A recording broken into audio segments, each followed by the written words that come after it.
Olá, queridos e amados irmãos, irmãs, professores, alunos, amigos, simpatizantes da Escola Bíblica Dominical. Sejam todos bem-vindos a mais uma aula completa. Com muita alegria, eu sou o pastor Paulo Ricardo e comunico a vocês que juntos estamos estudando a revista do quarto trimestre de 2023. Está acabando o ano. Nesse trimestre, nós estamos falando sobre um tema muito importante. Nós estamos estudando a terceira epístola de João, instituindo um discipulado baseado na verdade, no amor e fortalecendo os laços da fraternidade cristã. Nosso comentarista, pastor Alex de Melo Cardoso, é pastor presidente das Assembleias de Deus, ali do Parque Esplanada, em Budas Artes, Adebras Parque Esplanada. Também é mestre em teologia pelo Centro Universitário em Fatecamp, jornalista, membro das associações e também do Conselho de Jornalista, imprensa, um escritor premiado, conferencista internacional, com diversas obras publicadas. Eu aqui lembro a vocês que também temos à disposição todas as segundas-feiras, publicados em nosso canal ali no YouTube, através do nome do nosso canal Editora Betel. Você pode assistir os vídeos que são publicados sempre às segundas-feiras. Foco na lição Panorama. Também temos à disposição a você, meu amigo e minha amiga, o plano de aula que nós disponibilizamos, porque sabemos que, devido à vida corrida, o dia a dia, às vezes não dá tempo de montar um bom plano de aula e nós ali disponibilizamos, agregando a você mais conhecimento e também capacidade de melhor de dissecar a lição e a palavra de Deus. Para o melhor aproveitamento, sempre ore, leia a Bíblia, estude a lição, leia a revista, faça com excelência sempre o que é proposto. Se caso for necessário, e sempre é buscar conhecimento, temos à disposição o livro de apoio. E não só temos o livro de apoio, mas outras obras que podem agregar e você surpreenderá os seus alunos. Lembre-se que, por mais que você seja conhecedor ou entenda tudo, nunca comece absolutamente nenhuma aula ou estudo sem antes pedir que o Espírito Santo de Deus faça a diferença. Antes de iniciarmos a nossa lição, curta, compartilhe, se inscreva no nosso canal, deixe o seu like, se inscreva, coloque o sininho ali para que você fique em primeira mão com todos os conteúdos da Editora Betel. Vamos orar, vamos falar com Deus antes de iniciarmos a nossa aula de hoje. Senhor, nosso Deus, nosso Pai, graças nós te damos mais uma vez pelo privilégio que o Senhor nos dá. E juntos, Senhor, através desta lição poderosa que o Senhor nos concede, vamos estar, Senhor, aprendendo cada vez mais e orando, Senhor, para que o discípulo verdadeiro obedeça à ordem divina em defender e promover a comunhão na igreja. Nós oramos para que a tua bênção esteja sobre os teus filhos, em o nome de Jesus. Amém.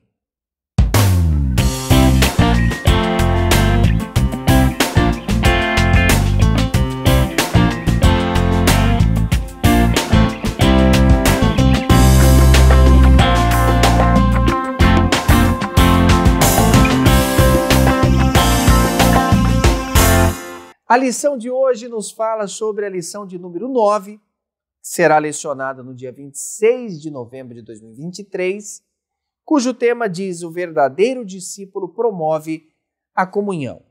O texto áureo é: ó quão bom e quão suave é que os irmãos vivam em união, Salmo de número 133. A verdade aplicada nos diz: uma das marcas do discípulo de Cristo é o interesse e a busca em estar junto com quem também o chamou e junto com os que estão em Cristo. Os objetivos da lição é reafirmar a importância da unidade dos cristãos, mostrar o propósito da igreja e expor os benefícios da comunhão. O texto que usaremos para referência, para melhor aproveitar, é em Atos capítulo 2, versículos de número 42 ao 47. Vamos então à nossa lição de hoje. A comunhão é um dos aspectos cruciais e característicos da igreja cristã, razão pela qual é chamada pelo apóstolo Paulo de corpo de Cristo. Sem essa condição, ela não serviria ao propósito de Deus na terra. Para falarmos do primeiro tópico, o pastor Marcos Santana, querido amigo, que falará sobre a comunhão da igreja, falará sobre o partir do pão, nas orações e nas doutrinas, a essência apostólica daquilo que o Senhor Deus deu através dos apóstolos. Pastor Marcos Santana. A paz do Senhor, pastor Paulo, pastor William, aos nossos irmãos. Veremos nesta aula que o verdadeiro discípulo de Cristo promove a comunhão. Conectando essa lição com a terceira epístola de João, que é o tema deste trimestre, nós podemos ver que as atitudes de Gaio e o testemunho que o apóstolo João dá acerca de Demétrio indicam que são dois referenciais no aspecto comunhão. Também quero destacar que a expressão que nós encontramos no grego, que é usada no Novo Testamento para a comunhão, koinonia, admite algumas ideias como participar, compartilhar e convívio, por causa de um interesse em comum. Nós destacamos da nossa verdade aplicada duas expressões: interesse e busca por parte do autêntico discípulo de Cristo em estar junto com os que também estão em Cristo. Dois exemplos na Bíblia sobre essa questão é Cornélio, Atos capítulo 10, após a conversão de Cornélio, após ele descer as águas batismais junto com os seus, o capítulo 10 diz que ele e os seus rogaram a Pedro e os que com ele estavam para que ficassem com eles mais algum tempo. É o interesse e a busca por comunhão. Paulo, Atos capítulo 9, versículos 19 e 26. Após a conversão de Paulo, ele buscou passar alguns dias com os discípulos em Damasco. E depois, quando ele foi para Jerusalém, versículo 26 diz que ele procurava ajuntar-se com os discípulos. Portanto, é uma indicação, é um resultado de uma vida transformada por nosso Senhor Jesus Cristo. Tópico 1, a comunhão da igreja. O texto da nossa lição diz que o serviço cristão não nos dispensa da comunhão uns com os outros. O ativismo, as programações, as providências não podem impedir-nos de promover, cultivar, investir na comunhão. Também é oportuno nós ressaltarmos aqui a identificação, quando a Bíblia fala que perseveravam na comunhão. Quem são estas pessoas?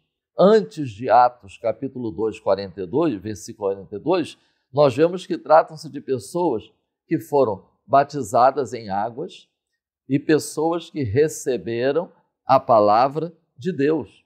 E Atos, capítulo 2, versículo 44, identifica como sendo todos os que criam estavam juntos. Portanto, podemos dizer que esta comunhão que está tratando a lição de hoje é comunhão resultado da fé em Cristo, resultado de se receber e obedecer à palavra de Deus e como resultado da ação do Espírito Santo. Não deixem de ler 1 de João, capítulo 1, versículo 3. o apóstolo João, ele faz uma conexão da comunhão dos santos como intimamente ligada a receber e tratar e se relacionar com a palavra de Deus e também a comunhão com Deus. Notemos, irmãos, esse importante aspecto, o recebimento do Espírito Santo, e nós vemos que Atos 2,42 vem após a descida do Espírito Santo. O Espírito Santo ele veio não apenas para capacitar para o serviço. Na aula passada nós vimos que o Espírito Santo ele também veio para capacitar o salvo, para passar pelas provações e tentações.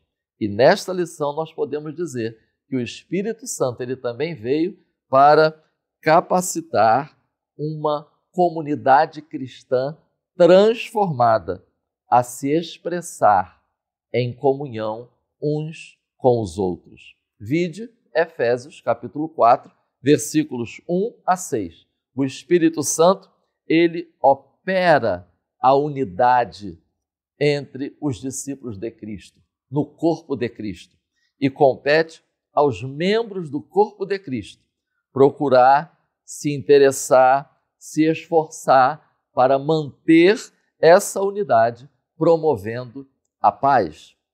Outro aspecto relevante que envolve o assunto dessa lição é a perseverança. É interessante porque não basta começar, né? O batismo, receber a palavra, foram cheios do Espírito, é preciso continuar. Isso é preciso perseverar.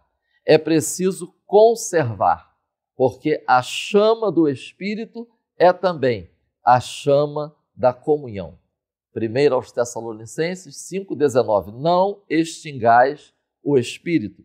Este aspecto é relevante, pois a comunidade evangélica evangeliza eficazmente por meio do seu estilo de vida. Atos 2, 47. Subtópico 1.1, no partir do pão. Os primeiros discípulos, eles tinham em mente importantes aspectos que envolviam essa comunhão à mesa, ou seja, apontava para intimidade e confiança. Nós podemos atestar que fazerem refeições juntos marcou, caracterizou todo o ministério de Jesus aqui na terra. Isso nos remete a uma importante lição: não apenas estar juntos, mas interagir. Irmãos, devemos lembrar que os primeiros irmãos do corpo de Cristo, nos primeiros anos da igreja, era comum estarem juntos. Nós vamos encontrar na história da igreja estarem juntos para refeições, como a festa do amor, por exemplo, e a ceia do Senhor. Com o tempo, e devido a alguns exageros, parece que a festa do amor já não era tão comum, mas a ceia do Senhor, ela permaneceu sendo uma característica da comunhão do corpo de Cristo. Os discípulos compartilhavam juntos dois elementos figurativos, o pão e o vinho, em memória do que Jesus fizera por eles. Lucas, capítulo 22, versículos 19 e 20. A ceia do Senhor, ela prefigura o banquete escatológico. Lucas 22, 16 e 30, Marcos 14, 25 e 1 Coríntios 11, 26. É lamentável nós vermos alguns irmãos, membros do corpo de Cristo, não valorizarem a participação regular da ceia do Senhor. Precisamos rever essa postura e essa atitude. Que o Espírito Santo desperte estas vidas. 1.2, perseveravam também nas orações.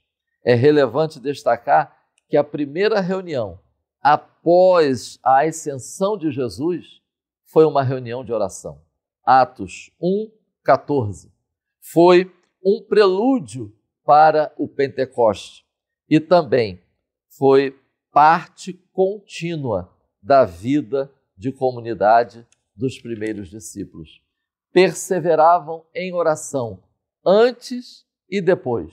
Atos 1:14, e mesmo após o recebimento do Espírito, perseveravam também. Atos 2:42. É interessante que a oração em conexão com a espera pela vinda do Espírito Santo. Diz a história que no início do século XX, nas igrejas pentecostais dos Estados Unidos e da Europa, era muito comum a existência de um culto chamado culto de espera. No jornal Mensageiro da Paz, de fevereiro de 1951, tem um artigo de Donald G., onde ele diz: voltemos aos cultos de espera. Oração é o que se espera de quem diz ser discípulo de Cristo. Mateus capítulo 6, versículo 5, Jesus disse: e quando orares? Então Jesus, ele contava que os seus discípulos teriam uma vida de oração. É o que se espera de quem tem uma experiência com Deus e aguarda instruções. Atos 9:11. Porque Deus fala para Ananias acerca de Paulo: eis que ele está orando. Irmãos, em um tempo de tanto ativismo, tanta programação, vale refletirmos sobre este aspecto, compartilhado pelo Dr. Russell Shedd em uma palestra sobre oração bíblica. Ele disse: a maior coisa que qualquer pessoa pode fazer para Deus e pelos homens é orar. Você pode fazer mais depois de ter orado, porém não pode fazer mais do que orar até você ter orado. Não deixem de ler Romanos capítulo 12, versículo 12 e Efésios capítulo 6, versículo 18. E por último, também perseveravam na doutrina apostólica. Nós podemos identificar aqui a doutrina como o conjunto de princípios e doutrinas da fé cristã. Atos capítulo 1, versículos 2 e 3, menciona que o discipulado aponta para essa verdade. O discipulado, na verdade, é um processo constante. Tanto é que Jesus continuou ensinando os seus discípulos. Mateus capítulo 28, versículo 20, o próprio Senhor ordenou que o ensino tinha que ser ministrado antes e depois do batismo. Enquanto muitas igrejas estão à procura de novidades, muitos irmãos estão à procura de novas verdades e revelações. Estes textos bíblicos que eu estarei citando agora nos exortam a permanecermos na doutrina dos apóstolos, presente nas Escrituras. Lucas 1:4, Lucas disse que ele estava escrevendo para Teófilo, para que ele tivesse certeza, para que você tenha certeza do que você já sabe sobre o que você foi ensinado. Filipenses 3:1, Paulo diz: eu não me importo de escrever-vos as mesmas coisas, é segurança para vós. Oração, comunhão, ceia do Senhor, Espírito Santo, segunda vinda de Jesus, são as mesmas coisas que precisamos ler de novo, ouvir de novo, pregar de novo. E 2 Timóteo 3:14, Paulo disse: permanece, Timóteo, naquilo que você aprendeu, naquilo que foste inteirado ou assegurado, aquilo que você tem convicção, para ser tornado confiante, crente. Que assim seja, que o Espírito Santo nos ajude, nos esclareça, em nome de Jesus, para a glória de Deus. Amém. Querido pastor Marcos Santana, muito obrigado Ele ensinou que a comunhão deve ser desejada pelo discipulador, como Jesus desejou, e promovida conforme fazia a igreja primitiva, e de fato foi. Em reuniões com irmãos, por meio de orações e do ensino bíblico perseverante. É esse o dever nosso como Igreja de Cristo. Para falar sobre a vida em comunhão, pastor William Barros, que tratará este tema, falando sobre prezar a reverência, experimentar o sobrenatural e conviver em comunidade. Pastor William Barros. Meu cumprimento ao pastor Paulo Ricardo, ao pastor Marcos Santana e a todos vocês, queridos irmãos, na paz de nosso Senhor Jesus Cristo. Eu gostaria de inicialmente aqui, antes de começar a ministrar, fazer um convite muito especial para todos vocês. Neste final de semana, nós estaremos no dia 25, no sábado, na Catedral, na linda igreja Assembleia de Deus, Ministério de Madureira, na cidade de Conchal, ali pertinho de Limeira, em São Paulo, no interior de São Paulo. Nós estaremos participando, pregando no Congresso da Juventude. Será um grande evento e são centenas de pessoas, caravanas, e eu tenho certeza que a sua vida será impactada. Se você pode, você da região aí, vamos todo mundo para lá, pessoal de Araras, pessoal de Limeira, pessoal de Martim Prata, pessoal todo do interior aí de São Paulo, pessoal de Campinas, vamos para lá, vai ser um grande evento. Eu estou indo com uma palavra tremenda de Deus para a juventude. Então, nosso convite aí, meu grande abraço ao pastor Zezinho, carinhosamente chamado assim, pastor José, lá, pastor presidente da Assembleia de Deus em Conchal. Meus irmãos, depois de tudo que já trouxe o pastor Marcos Santana, falando para nós sobre a comunhão da igreja, mostrando que essa comunhão deve ser no partir do pão, nas orações e na doutrina, nós entramos no nosso tópico 2, olhando os efeitos práticos, imediatos dessa comunhão. A vida da igreja em comunhão, ela traz uma importância muito grande para a sociedade. O nosso testemunho é visto por todos. A forma como vivemos, a forma como lidamos com as pessoas, a forma como existimos e coexistimos e como cuidamos uns dos outros no corpo de Cristo, tudo isso é um testemunho muito forte da realidade do amor que deve existir na igreja. O apóstolo João vai nos exortar na palavra de Deus que se nós não amarmos o irmão que está perto de nós, tampouco a gente ama a Deus. Então, a nossa comunhão ela tem uma grande importância, tanto dentro do corpo de Cristo, no nosso cuidado e amor, no nosso zelo um pelos outros, como no testemunho para os que estão de fora. Vejam que a igreja primitiva ela vai conquistar a simpatia, a admiração das pessoas no dia a dia, justamente pela sua comunhão, justamente pelo seu trato uns com os outros, já que estavam unidos. E a partir disso, nosso autor vai trazer aqui 3 pontos importantes aqui que eu quero esmiuçar junto com você. Ele vai falar do tópico 2.1 sobre preza a reverência. O tópico 2.2 sobre experimenta o sobrenatural. E o 2.3 convive em comunidade. Vejam, o primeiro efeito prático e objetivo dessa comunhão na igreja deve ser justamente a reverência. Vejam que no Antigo Testamento a reverência era exigida para aqueles que serviam no sacerdócio, para aqueles que serviam no templo, para aqueles que trabalhavam no tabernáculo de Moisés. A reverência era exigida. Eu sei que agora na sua mente já lembrou-se do episódio de Hófni e Finéias, que foram fulminados por apresentar fogo estranho a Deus em uma ocasião. Eu sei que nesse momento cada pessoa que está aqui já começa a lembrar desse episódio duro, lembrando, quem sabe, de Ananias e Safira, que mentiram ao Espírito Santo e também foram fulminados. Mas eu gostaria de trazer esse ponto aqui e mostrar algo na prática. Irmãos, se é uma coisa terrível que pode existir no dia a dia da igreja, é justamente a falta de reverência.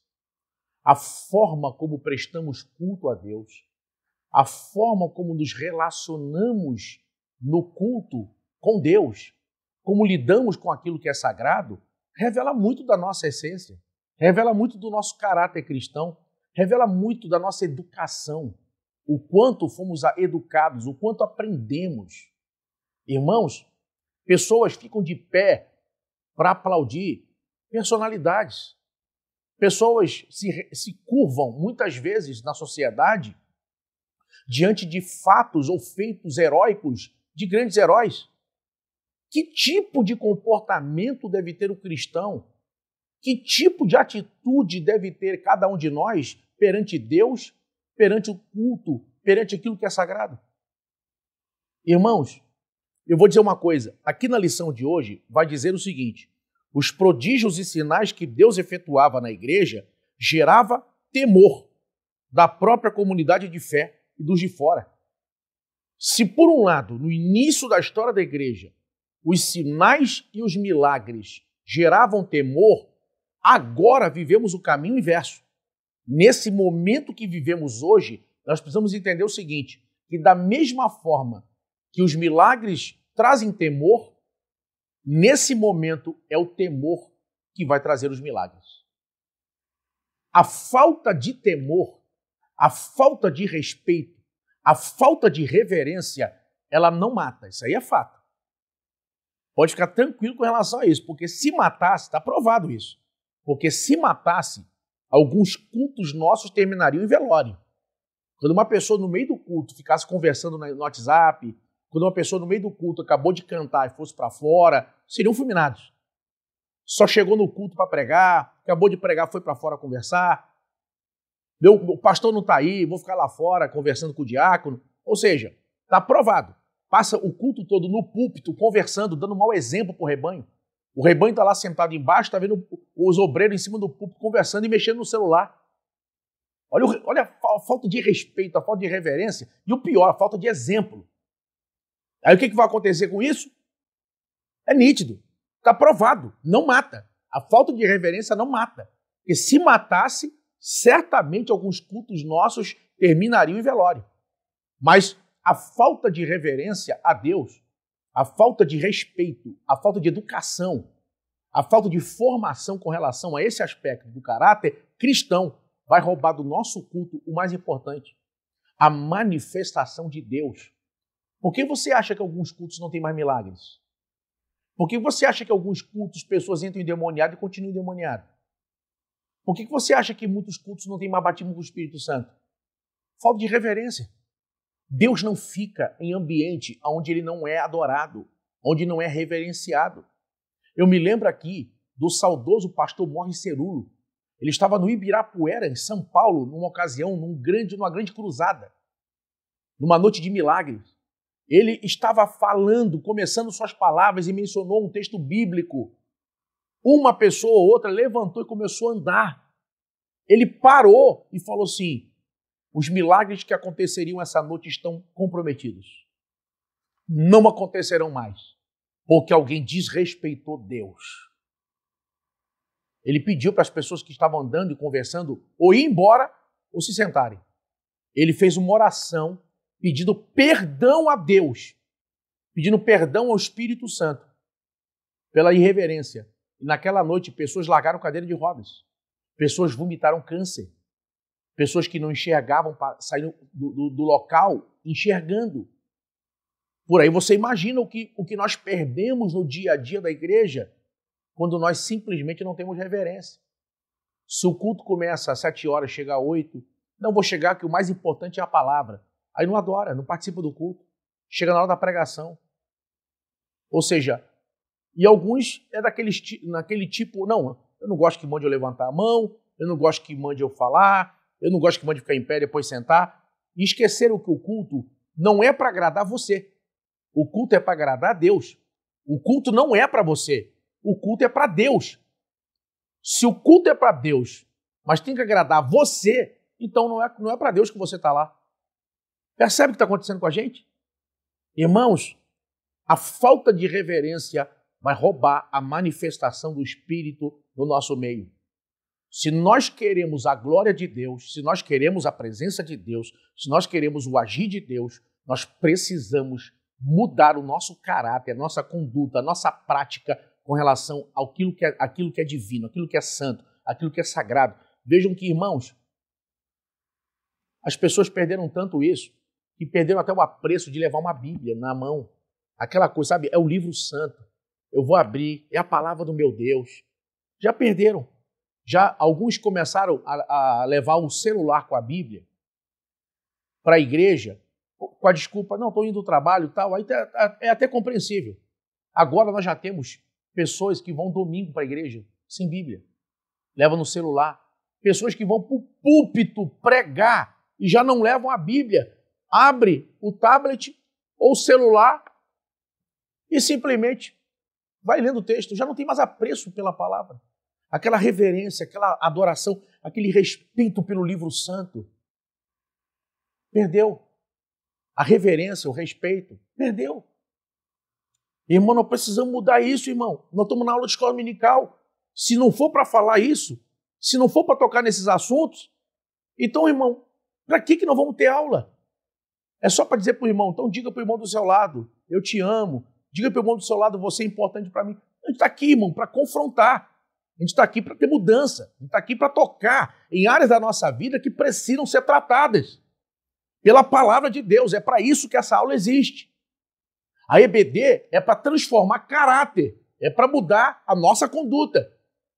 Eu espero em Cristo Jesus que a aula de hoje possa alcançar esse objetivo na sua vida. Porque não adianta você ouvir, você me ver falar isso aqui e você pensar, olha, Deus está falando com fulano, com ciclano. Não, irmão, isso tem que mudar você. Isso tem que mudar a tua família. Você chegar para os teus filhos e ensinar, instruir, mas os teus filhos verem você reverentemente adorando a Deus. Sabe, irmão? Se as lágrimas não correm mais no seu rosto na ceia do Senhor, se você agora pega o pão e o cálice como de uma forma mecânica e trivial, se agora você já canta, consegue cantar o hino da harpa como foi na cruz, onde um dia, se você consegue cantar hinos como esse sem sentir mais emoção, sem se quebrantar, é sinal de que alguma coisa está errada, irmão. Está errada. O nosso tópico 2.2 é uma sequência disso que vai falar sobre justamente experimentar o sobrenatural. A igreja reverentemente adorava a Deus. Deus estava em primeiro lugar e automaticamente o resultado dessa atmosfera de comunhão era a manifestação do Espírito. A minha oração nessa aula é que, a partir de uma mudança verdadeira, profunda, de um desejo e uma sede pelas coisas de Deus, nós tenhamos cultos marcados com poder, com curas, com milagres, com batismo com o Espírito Santo. Não apagueis o Espírito. Não engessemos os nossos cultos. Nossos cultos devem ter liturgia, deve ter roteiro, início, meio e fim, deve ter ordem e decência, mas o Espírito Santo é livre para fazer o que ele quiser. O Espírito Santo pode simplesmente fazer com que um culto, o pastor abra a Bíblia e leia um texto do início do culto e ali Deus toma a igreja. Não tenha hino, não tenha pregação, pessoas se convertam, pessoas sejam curadas, que ele possa fazer o que ele quiser. Irmãos, existem igrejas que já engessaram o culto de uma forma que não há mais espaço para o sobrenatural de Deus, não há mais espaço para o levanta e anda, não há mais espaço para Deus falar. Eu fui numa igreja ministrar que uma pessoa caiu endemoniada. O pastor não gostou, ficou aborrecido, falou para mim, eu não gosto de cair demônio aqui. E nunca mais me chamou para pregar lá, não pode cair demônio. Você entende o que está acontecendo nesse momento? Nós precisamos manifestar o poder de Deus na terra, porque os dons estão na igreja, além de edificar o corpo, estão na igreja para aliviar o sofrimento e ganhar os perdidos para Cristo. Os dons estão na igreja para a salvação. O sobrenatural está na igreja para aliviar o sofrimento e para ganhar almas. Pessoas são impactadas. A glória de Deus, quando se manifesta, pessoas são atingidas. Quando temos um culto maravilhoso no domingo, pessoas querem ao longo da semana vir para a igreja, sentem vontade, sentem saudade da igreja, saudade do culto. Nós precisamos disso novamente, irmãos. Não podemos engessar o nosso culto, não podemos engessar de tal forma que Deus não possa mais agir. E finalmente, eu terminando aqui, o nosso tópico 2.3 vai falar sobre conviver em comunidade. E o autor vai dizer o seguinte: a igreja é a comunidade cristã, um ambiente de fé onde a vida deve ser compartilhada, que eles sejam um. Precisamos de reverência. Precisamos da manifestação do Espírito. E precisamos ter comunhão uns com os outros. Quem está assistindo essa aula sabe muito bem que não é tarefa fácil congregar, não é tarefa fácil em qualquer área da vida conviver com outras pessoas. Cada um tem um jeito, cada um tem um temperamento. Muitas vezes pessoas são mais maleáveis, outras mais rudes em determinadas áreas. Cada um tem seu jeito, suas manias e seus defeitos. Todo mundo é assim. Você e eu somos assim. E o fato é que muitas pessoas enxergam nos outros a dificuldade para se relacionar, mas não percebem que eles são pessoas difíceis de lidar. Irmão, que a gente possa ser mais maleável, que a gente possa ter, além da marcha para frente, ter a ré, para de vez em quando falar: calma aí, isso que eu falei não está certo, calma aí, não foi bom isso aqui. Saber pedir perdão, saber reconhecer quando erra, saber valorizar e honrar outras pessoas. Irmão, o líder amado, o líder querido, o líder carismático é aquele que trabalha para realizar o sonho de quem está abaixo dele. Fazer com que as pessoas que estão ao seu redor realizem seus sonhos. Se você quer ter sucesso, ajude a realizar o sonho de quem está perto de você. Ajude que as pessoas perto de você que trabalham, que se doam, que se sacrificam, que são fiéis, que essas pessoas possam prosperar, que essas pessoas possam crescer, que essas pessoas possam dar fruto. Some na vida de outras pessoas. Irmão, não perca a alegria de congregar. Eu termino aqui dizendo isso. Não perca a alegria de congregar. Deus está falando com pessoas aqui. Nós estamos num tempo de desigrejados, de pessoas que não querem e estão botando desculpa. Igreja é um lugar difícil, igreja é isso e aquilo. Irmão, que lugar é fácil para conviver? Que lugar é fácil para se relacionar? Nenhum lugar é fácil. Nós precisamos, irmão, vencer nossas diferenças. Nós podemos até pensar diferente em alguma área, mas é como Paulo vai ensinar em Filipenses capítulo 4, verso 2, quando ele diz: rogo a Evódia e rogo a Síntique que sintam o mesmo no Senhor. A gente pode até pensar em alguma área diferente, mas o coração, nós temos que sentir a mesma coisa, irmão. Sabe? Às vezes a pessoa é dura para ferir alguém. Calma aí, irmão, isso aqui é irmão. Eu não posso falar desse jeito, eu vou magoar. Pensar antes de falar, tratar as pessoas com respeito, com amor. Sabe? Criar um ambiente, uma atmosfera de paz e de harmonia. Que Deus abençoe você e que possamos viver em comunhão. Amém. Muito obrigado, pastor William Barros. E aqui nós ensinamos e aprendemos que a igreja é a comunidade espiritual aonde compartilhamos ou há o compartilhamento de dons e de coisas. Fomos chamados para doar e receber. É o que nós aprendemos. Vamos ao tópico 3 e vamos tratar sobre objetivos da comunhão. Quais são? A comunhão, como todos nós sabemos, ela quebra o egoísmo, porque ela funciona pelo altruísmo, ou como o apóstolo Paulo nos ensina em Filipenses capítulo 2, versículo 3 ao 4. Superiores a si mesmo, como nós devemos nos portar, considerando cada um superior a si mesmo, não atentando para propriamente o que é seu, mas cada um para o que é dos outros. Diante destes fatos, o apóstolo Paulo nos menciona algumas importantes lições que ele nos dá de entendimento para que tenhamos comunhão plena com Deus Pai e também com os nossos irmãos. Olha o que nos diz o 3.1. Unanimidade de propósitos. Isso revela por conta do nascimento da igreja. Seus integrantes, quem fazia parte, viviam em harmonia, viviam em propósito, viviam juntos, compartilhavam sempre as boas novas juntos. Abre em Romanos depois, capítulo 10, versículo de número 15.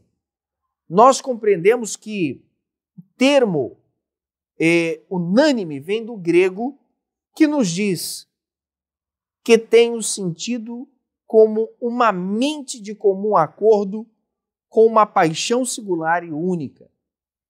Que nós possamos ter esta mesma mente, esta mesma capacidade de pensarmos, de agirmos, de termos um norte comum, fazendo com que a Igreja de Cristo avance em unanimidade, em consciência, de forma única.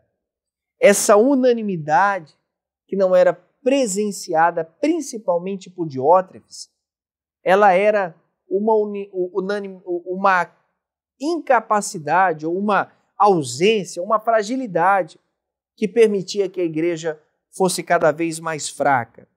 A igreja nasceu para que nós possamos andar em comunhão, a eclésia, a comunidade dos santos, confessando as nossas necessidades, dizendo aos santos, compartilhando a nossa vida comum. Esse é o sentido da igreja. Ter uma vida unânime, pensarem juntos, agirem juntos, fazerem a obra de Deus juntos. Também no 3.2 nos ensina a concordância. Pouco antes da vinda do Espírito Santo, os discípulos de Jesus eles receberam uma ordem para ficarem unidos em oração enquanto esperavam a promessa do Espírito Santo. Esta decisão importantíssima foi obedecer. Havia nos corações daquela época o mesmo sentimento. Eles obedeceram e por isso o Espírito Santo caiu ou desceu naquele cenáculo. O mesmo sentimento é o que nós precisamos ter. A Bíblia diz: andarão dois juntos se um não estiver de acordo? Para que a igreja seja cada vez mais poderosa, é necessário que tenhamos a decisão proferida em nosso coração, acoplada à nossa vida, que suba à nossa mente o desejo de cumprir, assim como no dia de Pentecostes, a unanimidade não só dos corpos ou de pensamentos, mas a concordância, que é a reafirmação entre os pares.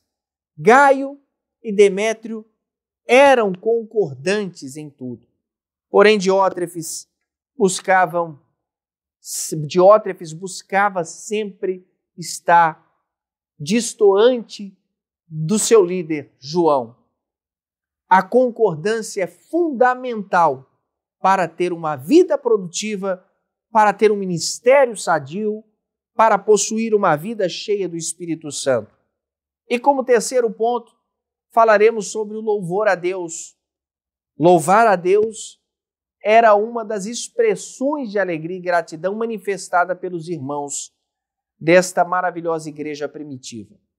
Havia uma consciência de que Deus estava agindo e não qualquer pessoa da igreja que estava sendo o motivador daquilo tudo, ainda que fosse um dos seus mais proeminentes líderes.